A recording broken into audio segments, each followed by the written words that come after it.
और भारतीय बाजारों की खुलने की तैयारी बड़ा अहम ट्रेडिंग सेशन है। आज का रेलवे बजट पेश होना है 12 बजे और आज वायदा कारोबार की फरवरी सीरीज की एक्सपायरी भी है।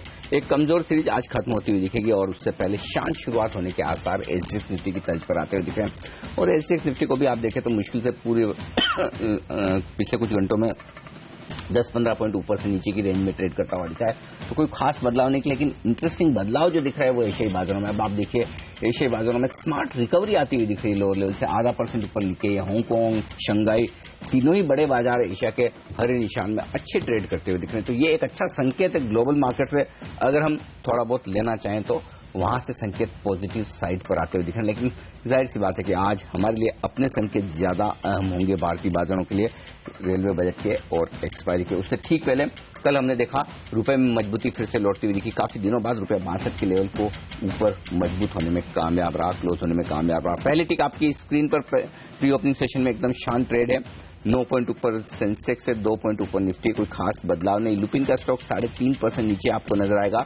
टाटा मोटर्स 2% नीचे है। तो ये कुछ एक स्टॉक्स एक्शन में दिख रहे हैं। लीवर 3.5% की मजबूती दिखाता हुआ, टीसीएस 2% ऊपर है, सिप्ला 2% ऊपर। तो ये कुछ एक स्टॉक्स हैं जो एक्शन में दिख रहे हैं। हम करेंसी की बात कर रहे थे, 61.96 ये है लेवल। काफी दिनों बाद रुपए ने 62 के लेवल के ऊपर जाकर क्लोजिंग देने में कामयाबी हासिल की। तो थोड़ी स्ट्रेंथ करेंसी मार्केट में लौटती हुई हमने जरूर देखी है पिछले 2 ट्रेडिंग सेशन में। आज देखिए शुरुआत सबड्यूट लेकिन पॉजिटिव नोट पर होती हुई दिखी है।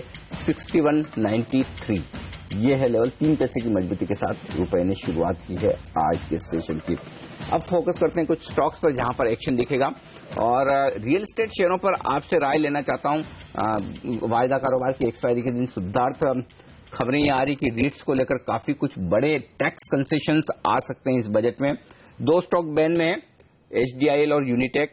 क्या एक short covering real estate stocks में या फिर फ्रेश खरीदारी के कहीं आसार है? कैसे ट्रेड करेंगे आप किसी रियल एस्टेट स्टॉक को जो आपके रेडार पर है? डीएलएफ में हम सजेस्ट कर रहे थे बाइंग अराउंड 150 के लेवल के आसपास, लेकिन इसमें हमें कुछ खास मोमेंटम दिख नहीं रहा है। लेकिन डाउन साइड डीएलएफ में बहुत कम है करंट लेवल से। हमने देखा है कि इसमें रोल ओवर भी ठीक ठाक है और कुछ बहुत ज्यादा शॉर्ट पोजीशंस नहीं बनी है। जैसे स्टॉक 160 के लेवल से करेक्ट हुआ है 147 140 तक, बहुत ज्यादा शॉर्ट्स नहीं बनी है। तो डोंट एक्सपेक्ट कि ये स्टॉक वापस 120 या 100 के लेवल की तरफ जा रहा है। यहाँ से एक बाइंग की जा सकती है विद स्टॉप समवेयर अराउंड 142।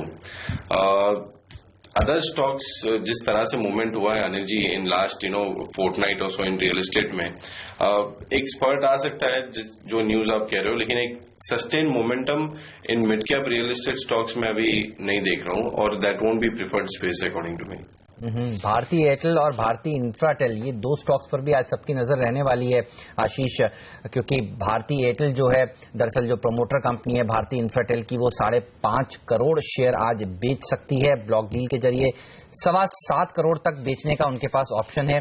350 से 360 रुपए प्रति शेयर के बीच में ये सौदा हो सकता है और माना जा रहा है कि ये सौदा थोड़ा सा डिस्काउंट जैसा हर डील में होता है इसमें देखने को मिल सकता है। ये बताइए, क्योंकि ऑक्शन के लिए पैसा जुटाना है भारतीय एयरटेल को, वो जुटाती हुई आज नजर आएगी। इन दोनों ही स्टॉक्स को किस तरह से आप अप्रोच करते हैं? क्या हो अगर गिरावट के साथ खुले और ये सौदा हो जाए? देखिए, एक तो पिछले कुछ महीनों में काफी स्ट्रेंथ दिखाई है इंफ्राटेल के स्टॉक ने और आई थिंक अब जब ये सौदा हो जाएगा तो प्रोबेबली एक जो उसके ऊपर एक वेट बना हुआ है वो निकलता हुआ निकलेगा। आई थिंक अगर आपको टेलीकॉम में एक स्ट्रांग प्रॉक्सी प्ले करना है with all the issues around this sector, Infratel is a good stock और किसी वजह से अगर आज इस सौदे की वजह से थोड़ा अगर आपको ये स्टॉक नीचे मिलता है तो मुझे लगता है वो एक अच्छा लेवल होगा इस स्टॉक में एंटर करने का। मैं अभी आपको भारती में एडवाइज नहीं करूंगा जाने में जब तक पूरी क्लैरिटी नहीं आती ऑक्शन को लेके, but I think Bharti Infratel can be a good pick because of this particular event. Okay, Bharti Infratel ये स्टॉक एक्शन में रह सकता है बड़े ब्लॉक के जरिए और यहां पर खरीदारी का मौका नजर आता है आशीष को साफ तौर पर। आशीष, एक और स्टॉक जो एक्शन में है वो है केशोराम इंडस्ट्रीज और खबरें काफी इंटरेस्टिंग आती हुई दिख रही है। इनके टायर कारोबार को बेचने की बात कब से की जा रही है। कंपनी ने ऑलरेडी बोर्ड में अप्रूव किया है कि एक सब्सिडी में टायर कारोबार को शिफ्ट करेंगे और बाजार में अंदाजा भी लगाया जा रहा है कि अपोलो टायर या फिर एमआरएफ हो सकता है इसमें इंटरेस्टेड हो। लेकिन आज जो खबरें आ रही वो इंटरेस्टिंग है। पहले 2200-2300 करोड़ के आसपास का इसका वैल्यूएशन किया जा रहा है, आज जो संकेत आ रहे हैं 3500 करोड़ से ज्यादा का वैल्यूएशन टायर कारोबार का किया जा रहा है।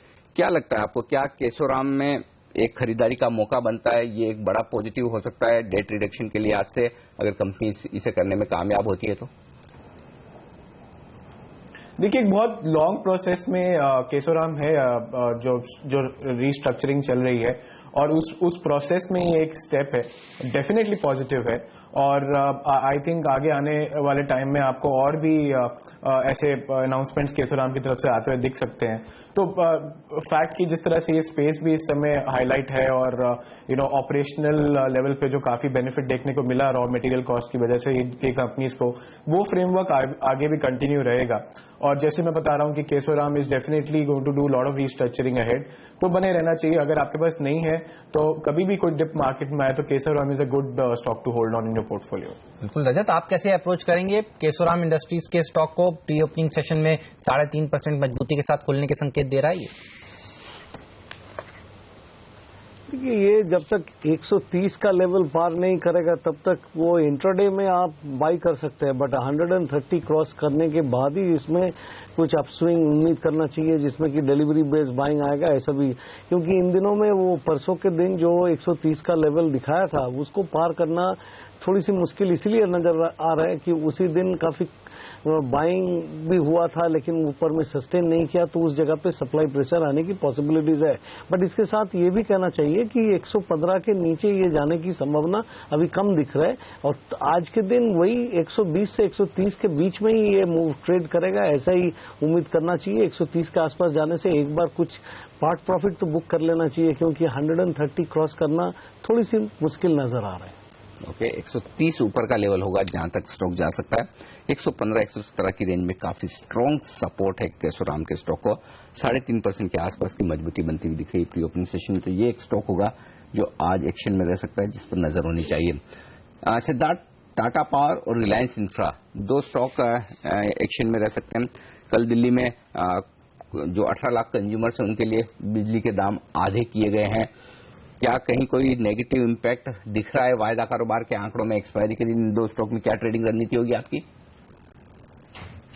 टाटा पावर पे हमें बहुत ज्यादा डाउनसाइड नहीं दिख रहा है Anil ji, because stock already काफी करेक्ट हो चुका है, और ये news is in the price. जबकि दिल्ली के इलेक्शंस के नतीजे बाहर नहीं आए थे, तब से ही लोगों ने बात करना चालू कर दी थी कि इसमें काफी नेगेटिव आ सकता है।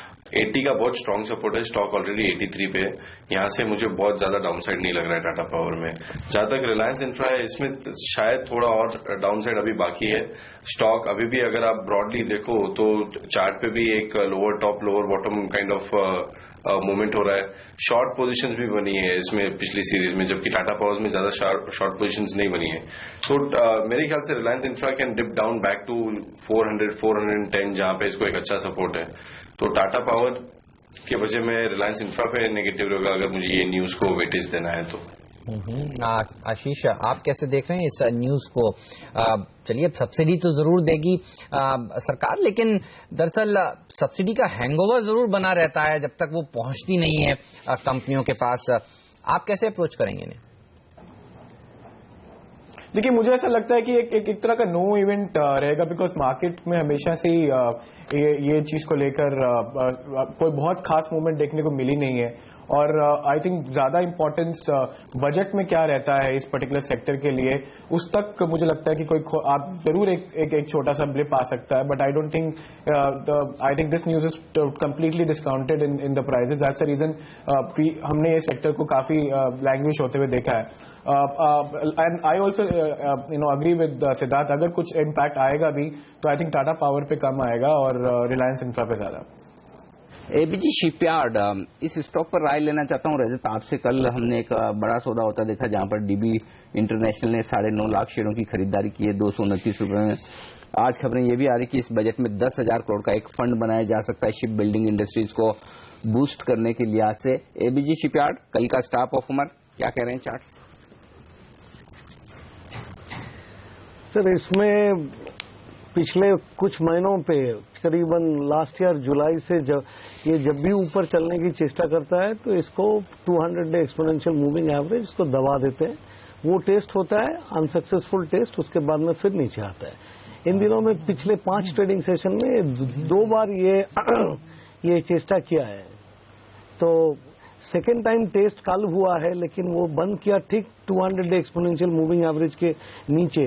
तो आज के दिन यही दिखना पड़ेगा कि 235 के ऊपर ये सस्टेन करे, तब एक अच्छी मूवमेंट इसमें होने की गुंजाइश है। और ये लगता है कि इतने बार जो टेस्ट हो चुका है 200 एक्सपोनेंशियल मूविंग एवरेज 5-6 बार, तो अभी इसका जो दबाव था शायद कम हो जाएगा। और ये नया जो न्यूज आ रहा है, इसके चलते ये एक बार ऊपर की तरफ ब्रेकआउट होगा। तो बट उसके लिए मैं एक चीज देखना चाहूंगा कि 14 RSI जो है वो 70 का स्तर पार करके ऊपर अगर चला जाता है तो दिखा दे, यही शो करेगा कि वो उसमें काफी मोमेंटम अभी आ चुका है। क्योंकि 14 RSI में भी 70 के ऊपर आपने टिकते हुए कभी भी नहीं देखा, जब भी ये 200 डे को टेस्ट किया। और इस बार भी ये अभी तक नहीं किया है, उसके नीचे ही रह जाता है। तो वो दोनों चीज होने के बाद इसमें एक अच्छी मूवमेंट देखने को मिलेगा, नहीं तो ये अगेन मूवमेंट फिजल आउट होने की पॉसिबिलिटीज है। तो आने वाले 3-4 सेशन में ये पता चल जाएगा कि ये 200 डे एक्सपोनेंशियल मूविंग एवरेज के ऊपर सस्टेन कर पा रहा है या नहीं। अगर होता है तो डेफिनेटली बाय कीजिए, क्योंकि इस बार जब तोड़ के ऊपर निकलेगा तो एक अच्छी मूवमेंट की गुंजाइश है। लेकिन पिछले 5-6 बार ये फेल किया है, ये भी आप ध्यान पे रखिएगा। तो कोई कारण से ऊपर जाके फिर नीचे आ जाता है तो आप निकल जाइएगा। चलिए, बजट का हफ्ता है और सब जानना चाहते हैं कि बजट के लिहाज से कौन से वो स्टॉक्स हैं जहां पर आपको खरीदारी करनी चाहिए। पूछते हैं हमारे एक्सपर्ट से। आशीष, बताइए अपनी 2 बजट पिक्स। आई थिंक इस बार ही जो पूरा सिनेरियो है वो जो फोकस है वो इंफ्रास्ट्रक्चर पुश पे और फाइनेंशियल इंक्लूजन पे, I think defence, renewable energy, इन चीजों पे काफी रह सकता है। हाउसिंग पे आप अभी बात कर रहे थे, अनिल जी बात कर रहे थे। सो आई थिंक उस पर्सपेक्टिव से मेरे 2 स्टॉक लिए हैं। पहला है कैपिटल ट्रस्ट, ये एक छोटी NBFC है, माइक्रो फाइनेंस में है नॉर्थ में, और येस बैंक की कॉरेस्पॉन्डेंट है। हमने देखा है कि ब्राजील जैसी इकोनॉमी में जो पूरा फाइनेंशियल इंक्लूजन हुआ है वो कॉरेस्पॉन्डेंट बेस्ड बिजनेस पे हुआ है। और ये जो प्रमोटर्स हैं उनकी पेडिग्री बहुत स्ट्रांग है और काफी अपना पैसा डाल रहे हैं इस कंपनी में, और स्मॉल बैंकिंग लाइसेंस के लिए भी अप्लाई करेंगे। तो मुझे लगता है कि considering all this it's a very fair play, and financial inclusion से रिलेटेड कुछ भी अगर अनाउंसमेंट आती है तो ये साइज की जो अच्छी पेडिग्री की कंपनीज हैं वहां पर एक इंटरेस्ट आ सकता है। तो 1 साल के लिए हमने ये कमेंट किया और इसका टारगेट आप 180 से 200 तक देख सकते हैं। ओके, 180 से 200 तक का टारगेट कैपिटल ट्रस्ट के लिए हो सकता है। रजत, आपकी पिक्स में कोई स्टॉक जो आप बजट के लिहाज से खरीदारी या बिकौली करना चाहते हैं?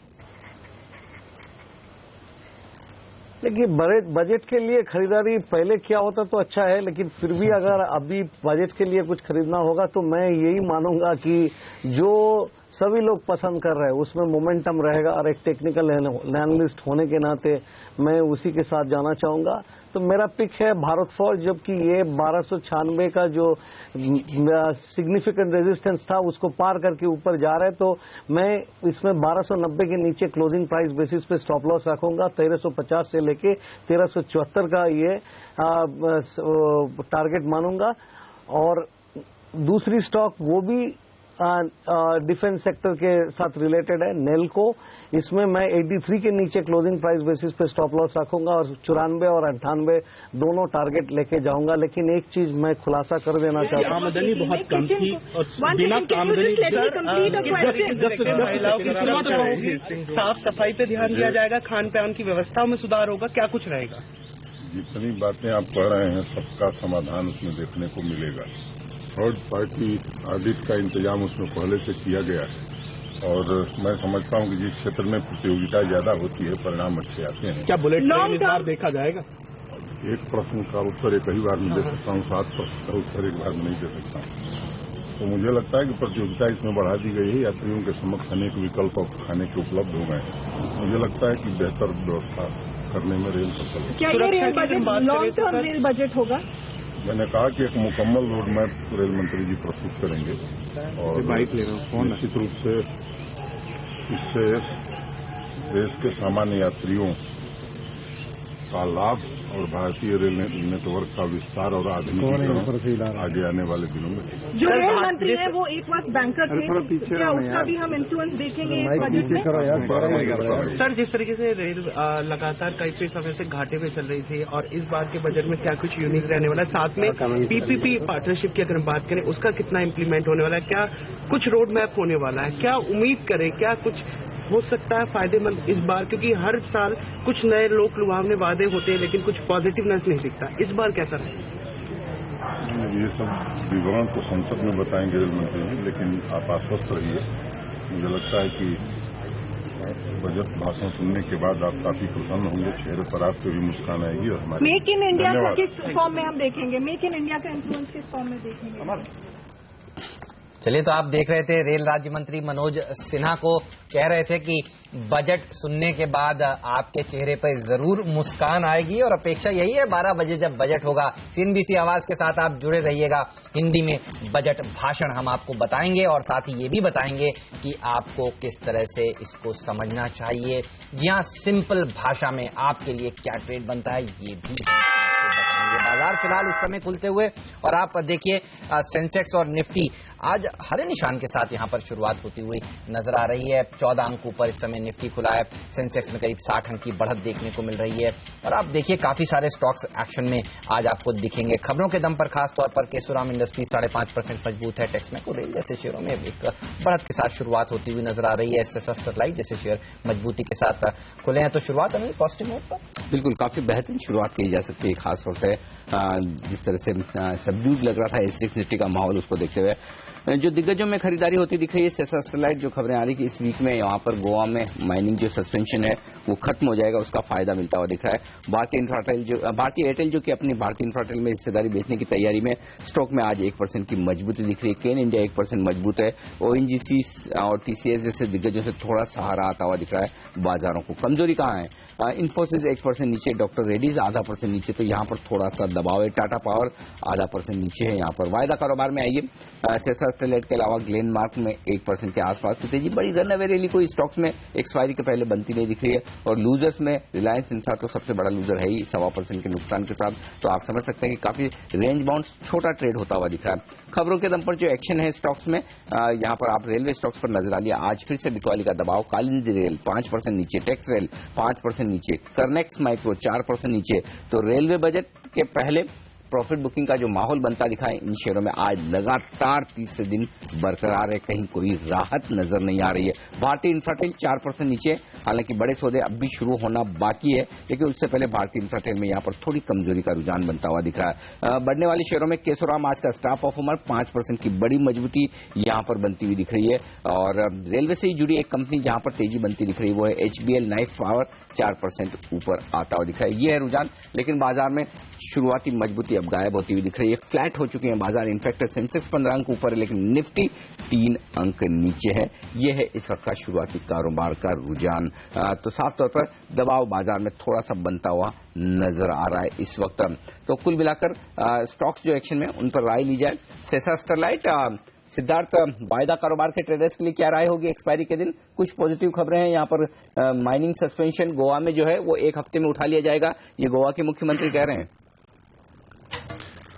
हाँ जी, माइनिंग मेटल स्पेस पे मैं इतना पॉजिटिव नहीं हूँ। बारिंग हिंडाल्को वो भी हम 140-142 के आसपास बाइंग की सलाह दे रहे हैं, वहां से भी स्टॉक 10-12 रुपए ऊपर है।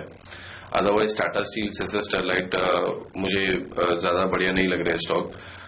टाटा स्टील हमारे लिए क्लियरली सेल ऑन राइज है और एसएसआर स्टरलाइट मुझे नहीं लगता कि ये पॉजिटिव न्यूज के चलते हुए भी ये स्टॉक में बहुत ज्यादा अपसाइड है। अगर कुछ अपसाइड आया तो भी इससे बहुत स्ट्रांग रेजिस्टेंस 223-225 के आसपास है।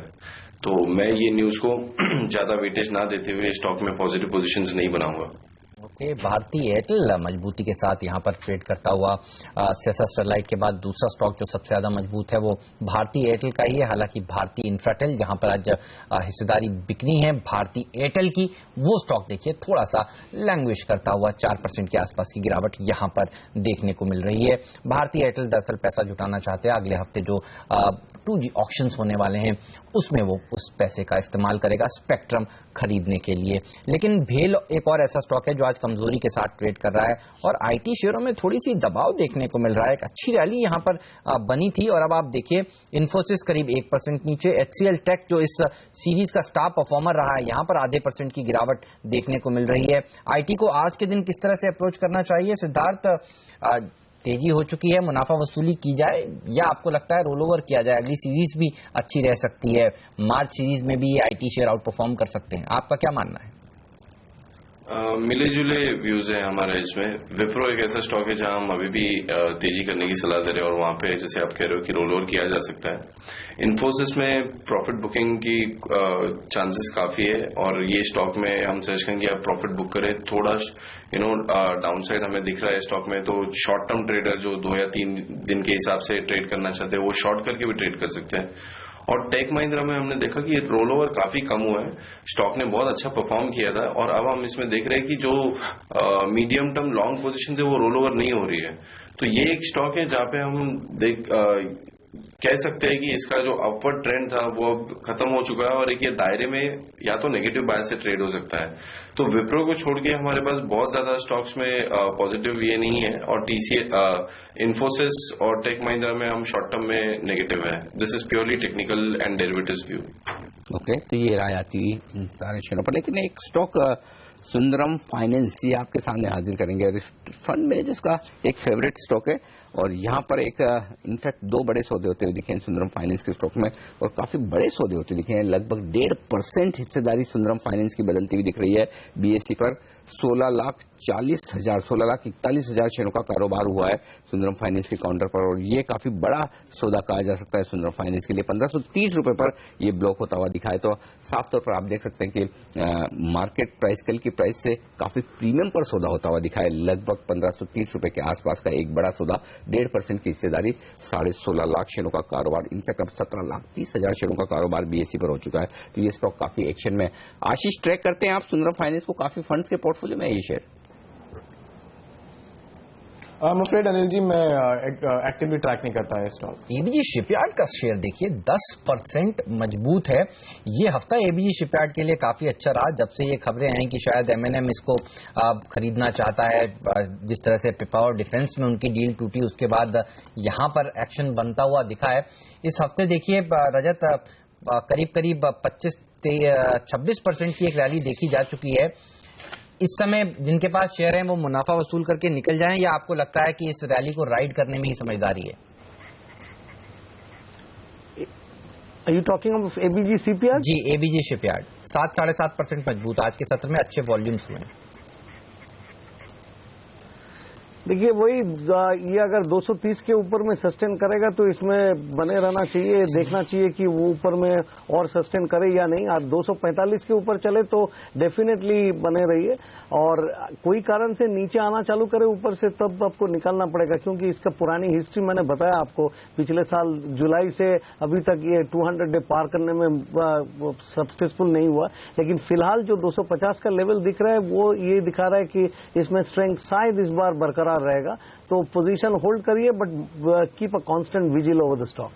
ओके, तो ये राय आती है, लेकिन इस बीच बाजार कमजोर होते हुए दिख रहे हैं। कल के लो पॉइंट को तोड़ा है बाजार ने। सो कल हमने 8,750 का लो बनाया था, अब उसके थोड़े नीचे ट्रेड करते हुए दिख रहे हैं। 22-23 अंकों का नुकसान निफ्टी में आपको नजर आएगा। सेंसेक्स 60 अंक नीचे। इनफैक्ट मिड कैप शेयरों की कमजोरी कहीं ज्यादा है दिग्गजों के मुकाबले में, लगभग 0.5% का नुकसान यहाँ पर। लेकिन मिड कैप शेयरों में वॉल्यूम के लिहाज से काफी एक्शन होता हुआ दिख रहा है। एक और स्टॉक जहां पर आज वॉल्यूम के लिहाज से एक्शन हुआ है वो है बजाज इलेक्ट्रिकल्स। यहाँ पर भी हमने पहले कई बड़े सौदे होते देखे थे, आज फिर से एक बड़ा सौदा हुआ है। 215 रुपए के आसपास बजाज इलेक्ट्रिकल्स में 3,05,000 शेयरों का एक कारोबार होता हुआ दिखा है। 1/4% से ज्यादा की हिस्सेदारी बजाज इलेक्ट्रिकल्स की बदलती हुई दिखी है इस बड़े सौदे में। तो काफी एक्शन होता हुआ दिख रहा है। आइडिया सेल्युलर, कल भी यहाँ पर कुछ बड़े सौदे रिपोर्ट किए गए थे, आज फिर से लगभग 11 लाख शेयरों का कारोबार एक बड़े सौदे के जरिए होता दिख रहा है और 152.75 रुपए में आइडिया सेल्युलर का स्टॉक भी आज ट्रेड करते हुए नजर आया है बड़े वॉल्यूम के साथ साथ। तो ये कुछ एक स्टॉक्स हैं जो एक्शन में दिख रहे हैं यहाँ पर प्राइस और वॉल्यूम के लिहाज से। मेटल्स अब साफ तौर पर नजर आ रहा है। आज लीडरशिप लेने की कोशिश में वायदा कारोबार के 3 टॉप गेनर देखिए, हिंदुस्तान जिंक, सेसा स्टरलाइट और जिंदाल स्टील एंड पावर, इन 3 शेयरों में एक अच्छी मजबूती होती हुई नजर आ रही है। तो यहां से थोड़ा सपोर्ट बाजार को आता हुआ दिख रहा है। लेकिन पावर स्टॉक्स में कमजोरी है, JP power, Tata power, Reliance infra. कहीं कोई शॉर्ट बनाने का मौका दिखा है सिद्धार्थ पावर शेयरों में? नहीं, पावर स्पेस में मैं शॉर्ट नहीं जाऊंगा अनिल जी, बिकॉज बजट में इसमें कुछ आ सकता है। तो अगर मैं पोजीशन ट्रेड, जो कि मैं पोजीशन ट्रेडर हूं, मैं बजट के पहले ये सेक्टर जहां पे हमारा मानना है कि कुछ रिफॉर्म्स आ सकते हैं, उसमें मैं शॉर्ट नहीं जाऊंगा। लेकिन दूसरी स्पेस जहां पे हम क्लियरली फोर्टनाइट से शॉर्टिंग रिकमेंड कर रहे हैं और मुझे लगता है कि और वीकनेस आ सकती है, इस private sector banks, ICICI bank, axis bank, मुझे लगता है कि इसमें यहां से फर्दर डाउन साइड है। स्ट्रॉन्गर हैंड्स इसमें अभी भी शॉर्ट पोजीशंस बना रहे हैं और रोल ओवर भी अच्छी हो रही है। तो ये 2 stocks which are responsible for significant movement of bank Nifty and overall index also, इनके वजह से अपसाइड लिमिटेड लग रहा है और ये स्टॉक्स में शॉर्ट पोजीशंस बना के अभी भी ट्रेड किया जा सकता है। मुनाफा वसूली साफ तौर पर दिख रही है उन तमाम शेयरों में जहां पर एक अच्छी रैली बनी थी इस रेल बजट से पहले। आप देखिए कालिंदी रेल अब 5% कमजोर है। मोजर बेयर एक और ऐसा स्टॉक जिसका फोकस सोलर पर कहा जाता था, और अब आप देखिए एक बेहतरीन रैली के बाद इस साल करीब 100% बढ़ा था, अब करीब 7% की गिरावट देखने को मिल रही है। कल का सत्र भी इसके लिए कमजोरी भरा रहा था। टैक्स रेल भी 4% कमजोरी के साथ ही कारोबार करता हुआ। तो रेलवे और डिफेंस से रिलेटेड स्टॉक्स जहां पर एक, या फिर सोलर पावर से रिलेटेड स्टॉक्स जहां पर एक रैली देखी गई थी, वो थोड़ी थमती हुई नजर आ रही है। और अनिल, जैसे कि आप भी कह रहे थे, कल का जो डे का लो था 8751, उसके नीचे अब ट्रेड हो रहा है निफ्टी में। रजत, निफ्टी के लिहाज से क्या निफ्टी को शॉर्ट करना सही होगा इस समय? आपको क्या लगता है, एक्सपायरी के दिन जिस तरह से आज बाजार खुला है और खुलते ही 1 मिनट नहीं टिका, हरे निशान में फिसल गया, क्या यहाँ पर एक पोजीशन लेनी चाहिए, या आपको लगता है कि कम से कम रेल बजट तो सुन लें उसके बाद ही मन बनाए शॉर्ट का अगर करना है तो? हेमंत जी, मैंने आपको जब शुरू के वक्त निफ्टी के भाव, निफ्टी के बारे में बताया था, उस टाइम में ये बताया था कि निफ्टी के लिए 8781 उसी के आसपास का रेंज जो होगा वो पहला पड़ाव होगा, उसी के आसपास में सप्लाई आने की गुंजाइश था और आया भी है। तो उसी खुलते वक्त अगर वहां पे आपने शॉर्ट पोजीशन ले लेते तो ठीक है, लेकिन 8750 से लेकर 8727 का जो स्तर है ये सपोर्ट जोन है। इसी लेवल पे अभी शॉर्ट जाने से शायद उल्टा पड़ जा सकता है। तो इसीलिए मैं कहूंगा कि एक बार ये देख लेना चाहिए कि bears are able to pull it down below 8727 और नॉट ऑन सस्टेन बेसिस, तब वो नीचे की लेवल जो है 8689 से लेके 8662 वहां तक जाने की पॉसिबिलिटीज नजर आएगा। नहीं तो इस लेवल से कल की तरह फिर एक बार ऊपर की तरफ चलेगा और ऊपर में भी टिकेगा, ऐसा कोई भरोसा नहीं है। जैसा आपने पिछले 2 दिन से दिख रहे हैं उसी तरीके का मूवमेंट आज भी कई बार देखने को मिलेगा, और ऐसा भी एक मेजर इवेंट भी है। तो इसीलिए buy weakness sell strength would be the order of the day, वो करने से ही बेहतर रहेगा। नीचे आता है तो शॉर्ट मत कीजिए और ऊपर जाता है तो लॉन्ग पोजीशन मत बनाइए, क्योंकि ये दायरे पे ही खेलेगा, ऐसा ही मैं उम्मीद करता हूँ। काउंटर ट्रेड लें, ये मानना है रजत का। जब रेंज बाउंड ट्रेड हो बाजार में तो विपरीत रणनीति के साथ उतरे। लेकिन सिद्धार्थ, एक स्पेस जो कमजोर साफ तौर पर दिख रही है वो है फार्मा शेयरों की। औरोबिंदो फार्मा 2.5% नीचे, डॉक्टर रेड्डीज, वोकहार्ट्स, रैनबैक्सीज, सन फार्मा सारे लाल निशान में ट्रेड कर रहे हैं। क्या डिफेंसिव के लिए कमजोरी वाला दिन हो सकता है फार्मा में, और यदि हाँ तो क्या ट्रेड लेंगे किसी स्टॉक में आप आज? जी, ग्लेनमार्क फार्मा एक स्टॉक है जहां पे हम सजेस्ट कर रहे हैं कि इसमें बाइंग की जा सकती है। थोड़ा प्रॉफिट बुकिंग आया है उसमें ऊपर के स्तर से, लेकिन स्टिल उसमें वी आर सजेस्टिंग की लॉन्ग पोजीशन जिस तरह से बन रही है और पॉजिटिव न्यूज आई थी, उसकी वजह से ये स्टॉक बाय बनता है हमारे लिए। जहां तक डॉक्टर रेड्डीज का सवाल है, वहां पे हमने थोड़ी बहुत शॉर्ट पोजीशन बनते हुए देखी, but we are not sure कि इसमें डाउन साइड कितना है। लेकिन ये एक, अगर मुझे नेगेटिव बायस से अगर कोई स्टॉक फार्मा में अगर ट्रेड करना है तो वो डॉक्टर रेड्डीज रहेगा। जहां तक वोका का सवाल है, इसमें जो रनअप आया वो बहुत सिग्निफिकेंट आया है और हमने सजेस्ट किया था हमारे क्लाइंट्स को कि ये 1500-1600 तक जा सकता है। यहां से शायद बहुत ज्यादा अपसाइड ना हो, लेकिन डोंट एक्सपेक्ट कि इसमें ट्रेंड रिवर्सल हो जाएगा। ये स्टॉक थोड़ा कंसोलिडेशन देके शायद फिर से एक अपवर्ड जर्नी स्टार्ट कर सकता है। तो मैं शॉर्ट ज्यादातर तो नहीं करूंगा, अगर करना भी है तो डॉक्टर रेड्डीज के ऊपर मेरी निगाह रहेगी। ओके, डॉक्टर रेड्डीज पर नजर बनाकर रखिएगा अगर शॉर्ट साइड पर आपको जाना है तो। वक्त हो गया हमारे तीनों विशेषज्ञों से विदा लेने का। सिद्धार्थ, रजत, आशीष, आप तीनों का शुक्रिया समय निकालने के लिए और आज इस चर्चा में शामिल होने के लिए। वक्त है एक ब्रेक का। ब्रेक के बाद हमारे साथ मार्केट एक्सपर्ट अजय बग्गा जुड़ेंगे, उनसे जानेंगे रणनीति उनकी बजट से पहले। आप बने रहिए CNBC आवाज पर।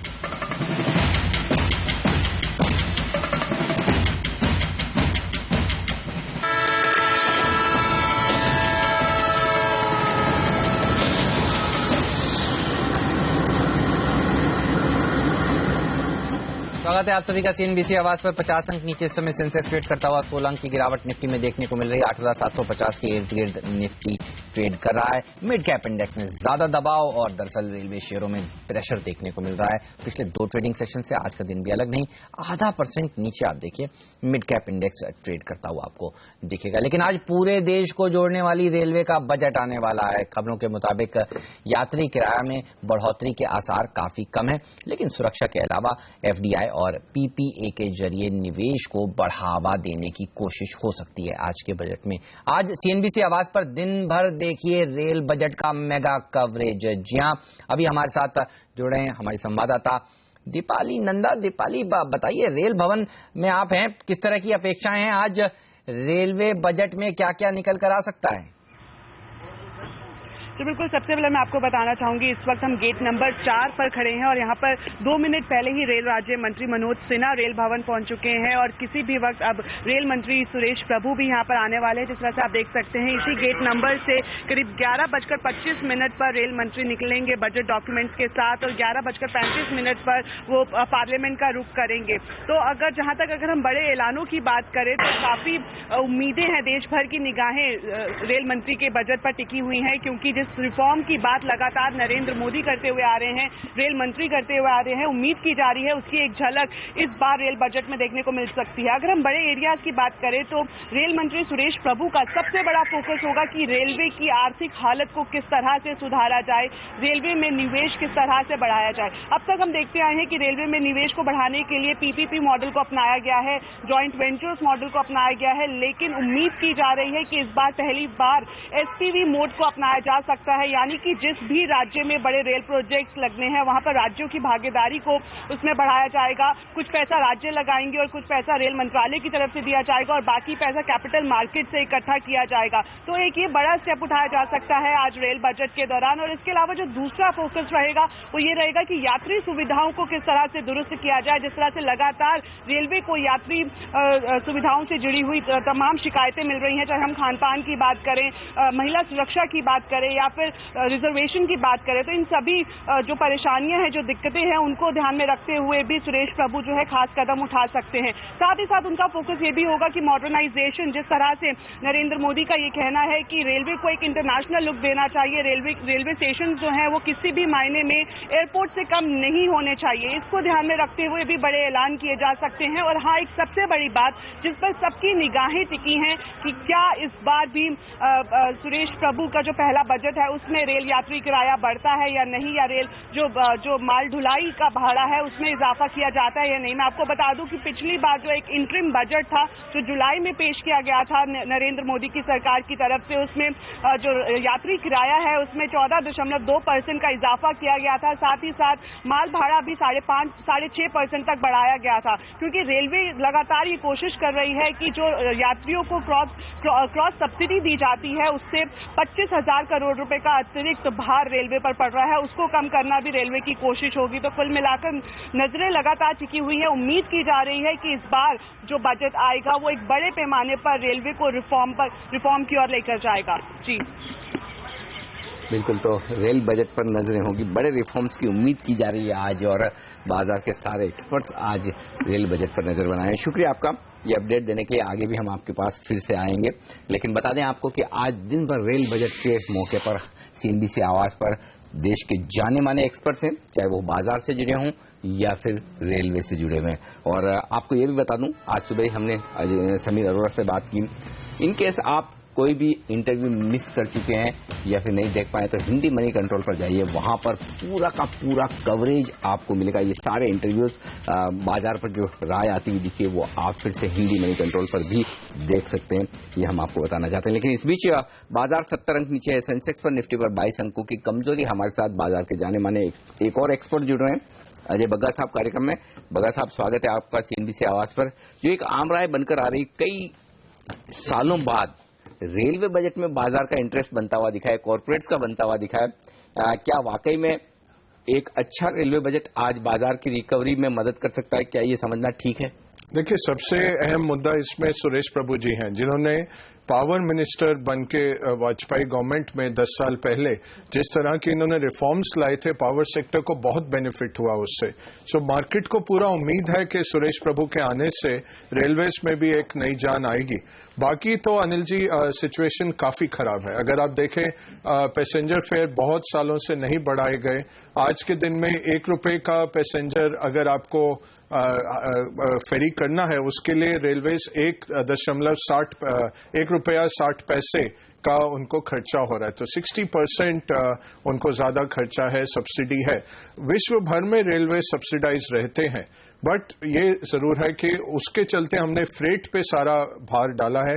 फ्रेट अगर आज देखें, औसतन 20 किलोमीटर पर आवर पे फ्रेट चल रहा है, तो लोग प्रेफर करते हैं रोड से फ्रेट ले जाना। अब छोटा सा भी डिस्टेंस में 20 घंटे 25 घंटे लग रहे हैं आज के दिन में फ्रेट में, और उससे कोयला हो, आयरन ओर हो, बाकी एसेंशियल कमोडिटीज कीमतें बढ़ती जाती हैं। तो बहुत अहम है रेलवेज भारतीय इकोनॉमी के लिए। बहुत बड़ा एक एम्प्लॉयर भी है, 1.1 मिलियन एम्प्लॉयज हैं, 1.4 मिलियन पेंशनर्स हैं। सो 25 लाख लोगों की जीविका रेलवेज पे डायरेक्टली निर्भर है, और फिर आप कॉन्ट्रैक्टर्स और ये सब डालें तो। और एक गजलर है ये, काफी पैसा इस पे लगता है भारतीय सरकार का रेलवेज पे, बट ये आर्टरी है देश की। हम बहुत पीछे रह गए हैं चीन जैसे देशों से। हमारा नेटवर्क बहुत पुराना है, बहुत एक्सीडेंट्स हैं। तो मॉडर्नाइजेशन चाहिए, नए तरीके के फंडिंग चाहिए, नया कैपेसिटी चाहिए, तेजी से लोगों को और माल को दोनों को फेरी करने की जरूरत है। तो चैलेंजेस बहुत हैं। मेन मुद्दा ये रहेगा कि प्राइवेटाइजेशन के किस तरह के वो निष्कर्ष निकालते हैं, और दूसरा रहेगा फंडिंग का कि एक्स्ट्रा बजटरी वो किस तरह से लाएंगे। एक बहुत बड़ी चीज जो सरकार ने मिस की पिछले बजट में, जो 2013-14 में 48,000 crore tax free bonds including IRFC railway finance corporation जो है, जिनको सरकार ने उठाने दिया था, पिछले साल बिल्कुल हमने देखा टैक्स फ्री बॉन्ड्स का कोई बजटरी नहीं आया। वो होपफुली अब इस साल एटलीस्ट सरकार जागेगी और कुछ टैक्स फ्री बॉन्ड्स लाएगी। निवेशकों के लिए भी अच्छा है और इन कॉर्पोरेशंस के लिए भी एक अच्छा फंडिंग स्रोत है। तो ये सब अहम मुद्दे रहेंगे। बिल्कुल। हमने देखा है इस बार बजट की इवेंट में जाते हुए बाजार काफी हल्के हैं, काफी लाइट हैं। इवन रेल बजट से पहले देखिए आज 80-90 अंक की गिरावट देखने को मिल रही है। इस सीरीज में 2% कमजोर हो चुके हैं हम। अब एक्सपेक्टेशंस अगर मीट नहीं होती हैं तो कितनी और गिरावट की गुंजाइश है?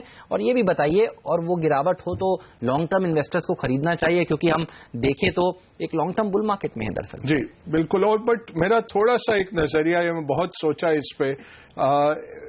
आज का जो मार्केट देखें, ये फॉरेन इंस्टीट्यूशनल इन्वेस्टर्स इस मार्केट को चला रहे हैं। और आपको अगर डी-रिस्क करना है, भारतीय नीति जो है वो काफी बिगड़ गई है, स्पेशली दिल्ली इलेक्शंस के बाद, और जिस तरह से राज्यसभा में सरकार की माइनॉरिटी है। और हमारे आंकड़ों के अनुसार अप्रैल 2018 तक सरकार को राज्यसभा में मेजॉरिटी नहीं मिलती।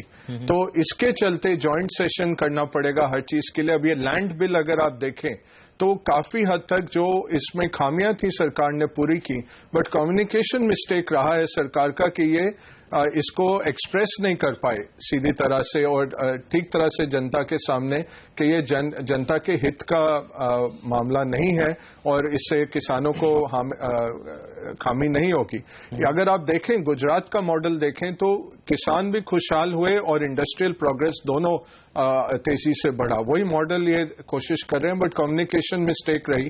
और जिस तरह से अब दिल्ली सरकार पानी और बिजली कर रही है, ये कोई नई बात नहीं है। 20-30 सालों से हमने फार्मर्स को फ्री इलेक्ट्रिसिटी दी, उसके चलते क्या हो रहा है, आजकल भी दिल्ली में 5 से 6 घंटे बिजली कट रही है, पानी लगभग 30 मिनट के लिए आता है दिल्ली में। ऑलरेडी आपके जो प्रोवाइडर्स हैं वो बैंकरप्ट हैं, और हमने यही देखा पूरे देश भर में स्टेट इलेक्ट्रिसिटी बोर्ड्स बैंकरप्ट हो गए, उनके चलते उनके सप्लायर्स बैंकरप्ट हुए हैं। और आज अगर आप किसान हैं, आपको नया मीटर नहीं मिलता है, ज्यादातर स्टेट्स में आपको नया कनेक्शन नहीं मिलेगा। वही गुजरात में मोदी ने क्या किया कि उन्होंने बाइफरकेट किया, जो घरों के लिए बिजली है उसको चार्ज करेंगे, खेतों के लिए नहीं चार्ज करेंगे। 2 उन्होंने इस तरह के ट्रांसमिशन लाइंस लगाए, पूरा प्रॉब्लम उन्होंने सॉल्व किया, और जिससे आज के दिन में अगर आपको गुजरात स्टेट इलेक्ट्रिसिटी बोर्ड को पैसा देना, आप दे सकते हैं। तो ये बहुत अहम मुद्दे निकल के आ रहे हैं। पॉपुलिज्म के जो खराब नीतियां बन रही हैं और इस सरकार को जो घेरा जा रहा है एक यूनाइटेड ऑपोजिशन से, उसके चलते ये माहौल काफी बिगड़ा है। और अब काफी दारोमदार बजट पे है, तो कुछ भी अगर नहीं वो एक्सपेक्टेशन से कम उतरे तो मार्केट काफी तेजी से टूट सकता है। बिल्कुल, और साफ तौर पर बजट को लेकर ये मेक और ब्रेक वाला मामला जरूर रहेगा। लेकिन इससे पहले क्या फिर आप खरीदारी का मौका देख रहे हैं बाजार में, या फिर अब जो फ्रेश खरीदारी करना चाहते हैं निवेशक वो बजट के बाद ही करें? हाँ, देखिए अब मार्केट भी खुला है, सैटरडे को तो आपको मौका मिल जाएगा। रुझान देखते हुए 2 बजे तक आप ले सकते हैं नया पोजीशन। आप हमारे साथ हैं ये उस दिन बजट के दिन। मैं बता दूं, अजय बग्गा साहब हमारे साथ 10 बजे से लेकर 3 बजे तक हमारे साथ है, और बजट का ऑनलाइन राइट टाइम विश्लेषण आपको देते रहेंगे कि उस वक्त आपका कहाँ मौके बनेंगे खरीदारी या बिकवाली के। हमारा पूरा एक्सपर्ट्स का पैनल होगा जो बजट की बारीकियों को उसी वक्त आपको तत्काल बताएगा, और आपसे भी हम उस समय पूछेंगे कि जो प्रोविजंस आ रहे हैं उसके बेसिस पर कहाँ खरीदारी या बिकवाली करने के मौके हैं। लेकिन ऐसे में क्या फिर आप ये राय देंगे कि बजट से पहले अगर लोगों को एक अच्छा मुनाफा हो रहा है तो थोड़ी प्रॉफिट बुकिंग करके हल्के रहें? देखिए, हल्के का तो मैं नहीं दूंगा, जैसे आपने कहा ये मल्टी ईयर बुल मार्केट है, बट ये जरूर कहूंगा कि सेक्टर वाइज आप एफएमसीजी, आईटी, फार्मा जो डिफेंसिव्स हैं, और बैंकिंग जो साइक्लिकल है बट किसी भी तरह का बजट आए वो बेनिफिशियरी रहेंगे, और दूसरा ऑटो। आई थिंक ये सब सेक्टर्स देखे जा सकते हैं। जो बहुत हाई बीटा सेक्टर्स हैं उनसे दूर रहिए, जो डोमेस्टिक बिल्कुल जो पॉलिसी डिपेंडेंट सेक्टर है, कैपिटल गुड्स, इंफ्रा, मेटल्स, अभी आप उनसे दूर रहिए, यही मैं कहूंगा। बजट के बाद फिर बात करते हैं और क्या किया जा सकता है। अभी पोजीशंस हल्के करने का टाइम नहीं है, चाहे मार्केट में देखा हमने कि काफी पोजीशंस हल्के हुए हैं, और F&O बाजार में भी पोजीशंस हल्के होते दिख रहे हैं।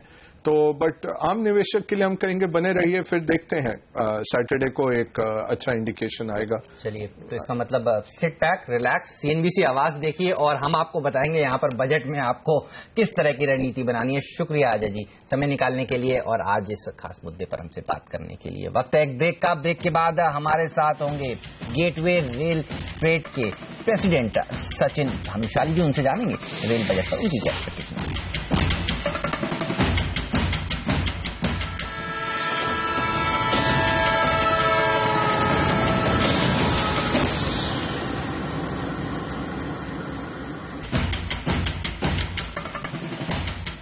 और फोकस हमारा फिर से रेल बजट पर, इंडस्ट्री की रेल बजट से क्या उम्मीदें हैं इस पर बातचीत करते हैं। हमारे साथ यहाँ पर रेल इंडस्ट्री के जाने माने दिग्गज गेटवे रेल फ्रेट के प्रेसिडेंट सचिन भानुशाली साहब कार्यक्रम में शामिल हो रहे हैं। भानुशाली साहब, स्वागत है आपका CNBC आवाज पर।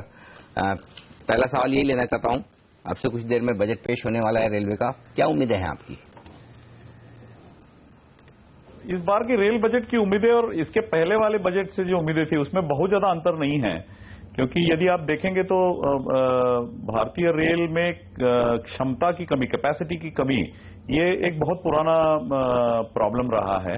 और ये कैपेसिटी बढ़ाने के लिए जो आर्थिक लागत चाहिए, इन्वेस्टमेंट चाहिए, उसके लिए fund raising capability Indian railways के पास नहीं है। इसीलिए मेरे ख्याल से सबसे पहले तो सबसे अहम जो अपेक्षा रहेगी बजट से कि निवेश करने के लिए पैसा कहां से आएगा और इस निवेश से कितनी कैपेसिटी बढ़ेगी, इस पे सबका लक्ष्य लगा हुआ है, सबका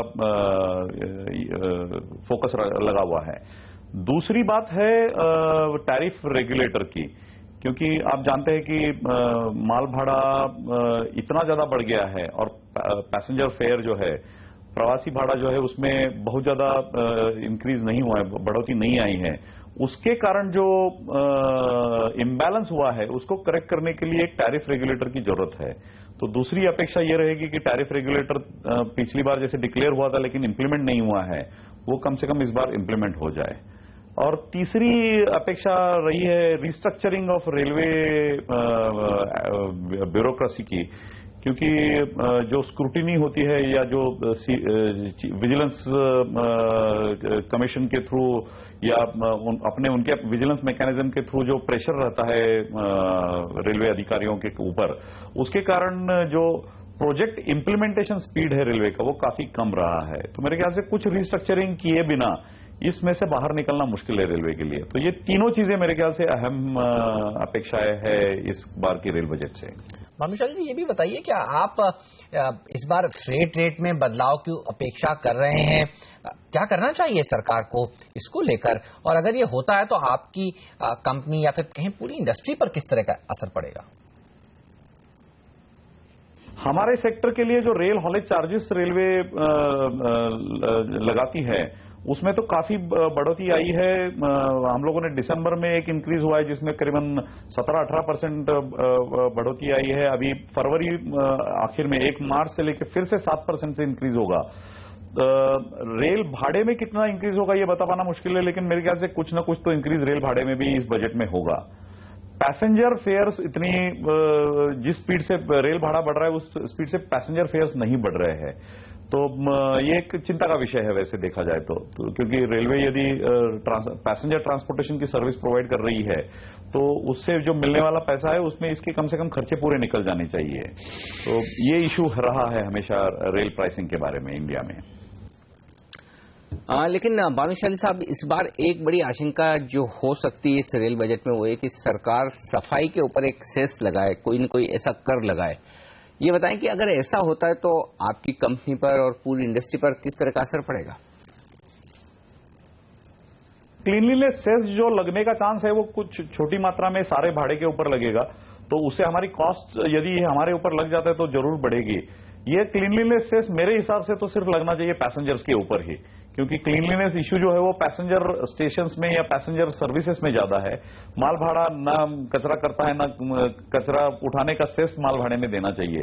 तो मेरी अपनी राय तो यही है कि क्लीनलीनेस सेस जो है उसको सिर्फ प्रवासी भाड़े तक ही सीमित रखना चाहिए। लेकिन नई सरकार आने के बाद आपको क्या लगा है, अब तक दरअसल जमीन में कुछ सुधार हुआ है या फिर केवल बातें ही हुई हैं? एटीट्यूड में तो बदलाव जरूर आया है, क्योंकि नए रेल मंत्री है, काफी प्रैग्मेटिक और काफी एनर्जेटिक पर्सन है, और उन्होंने सारे रेल से जुड़े हुए लोगों के साथ जो अब तक इंटरेक्शन की है उसमें तो हमेशा यही लगा है कि उन्होंने जो हम लोगों की बातें सुनी हैं उसमें से कुछ अच्छी चीज निकाल के वो इम्प्लीमेंट करेंगे। तो उम्मीदें अपेक्षाएं बहुत है उनसे। और उनका जो पावर मिनिस्ट्री में जब सुरेश प्रभु जी थे तब उन्होंने जो किया हुआ काम है उसको यदि मद्देनजर रखते हुए यदि देखा जाए तो मेरे ख्याल से उनसे रेल में काफी एक्सपेक्टेशंस है, काफी उम्मीदें हैं। और भानुशाली साहब, क्या इस बार के रेल बजट में भी मेक इन इंडिया प्रोग्राम की एक शुरुआती झलक देखने को मिल सकती है? और क्या सरकार रेलवे की मैन्युफैक्चरिंग को और बढ़ावा देने की कोशिश करेगी इस बजट में? इंडिया का यदि रेलवे मार्केट आप देखेंगे तो सारी जो प्रवासी कोचेस है वो इंडियन रेलवे खुद बनाती है। सारे इंजन जो है वो डीजल इंजन हो या इलेक्ट्रिक इंजन हो वो रेलवे खुद ही बनाती है। और जो माल भाड़ा कैरी करने के लिए जो वैगन्स होती है, रेल कार्स जो होती है, वो प्राइवेट सेक्टर बनाता है। तो वैसे देखा जाए तो मेक इन इंडिया में रेल का कंट्रीब्यूशन पहले से ही बहुत अच्छा रहा है, लेकिन यदि इंटरनेशनल मार्केट को केटर करने के लिए यदि प्राइवेट सेक्टर को अपॉर्चुनिटी मिलनी चाहिए तो मेरे ख्याल से प्राइवेट सेक्टर को बड़ी मात्रा में प्रवासी कोचेस बनाने की और इंजन बनाने की भी अनुमति मिलनी चाहिए। यदि ये हो जाएगा तो मेरे ख्याल से रेलवे का अपना जो कंट्रीब्यूशन है मेक इन इंडिया में वो और बढ़ेगा।